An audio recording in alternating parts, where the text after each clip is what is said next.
راتوں رات امیر بنانے والا نیبولا کا دل سماتی جن غائب ہونا شروع۔ پاکستان سمیت دنیا بھر کے نوجوان پریشانی کا شکار۔ نیبولا ویب سائٹ کی نبضیں دھیرے دھیرے ڈوبنا شروع ہو گئیں۔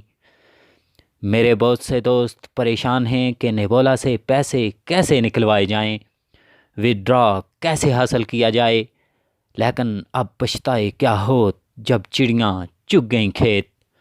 افسوس تو اس امت مسلمہ کے ان نوجوانوں پر ہے جو اپنی خواہشات کی تکمیل کے راستے میں علماء اور اسلام کو سب سے بڑی رکاوٹ سمجھ کر یہ سمجھتے ہیں کہ ہم سے بڑا تیس مار خان کوئی ہے ہی نہیں۔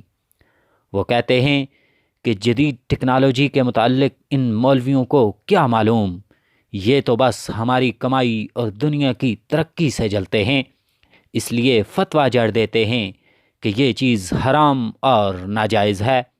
لیکن ہمارے ہوش اس وقت بالکل ٹھکانے آ جاتے ہیں جب یہی ٹیکنالوجی ہمیں اوندے منہ زمین پر پٹخ کر ہماری ساری ہیکڑی نکال دیتی ہے اور ہمارے سارے خواب دھرے کے دھرے رہ جاتے ہیں۔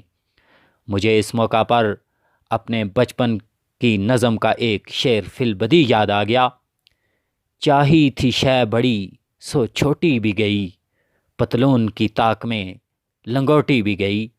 حضور نبی کریم صلی اللہ علیہ وسلم کا ارشاد مبارک ہے، لا یلدغ المؤمن من جرح واحد، کہ مومن ایک سوراخ سے 2 مرتبہ نہیں ڈسا جاتا۔ مطلب یہ کہ جہاں سے ایک بار دھوکہ کھا جائے تو دوسری بار وہاں سے دھوکہ نہیں کھاتا۔ لہٰذا ابھی تو جو ہوا سو ہوا، لیکن اس کے بعد ہمیں اس سب سے یہ سبق حاصل کر لینا چاہیے کہ مذہب اسلام سے بڑا ہمدرد ہمارا کوئی ہے ہی نہیں۔ اگر ہم کمائی کے وہ طریقے اختیار کریں جو اسلام ہمیں بتاتا ہے تو میں گارنٹی سے کہتا ہوں کہ کوئی مائی کا لال ہمارا 1 روپیہ بھی ہضم نہیں کر سکتا۔ اپنے دوست محمد بشارت کو اپنی دعاؤں میں رکھیے یاد۔ دیجیے اجازت،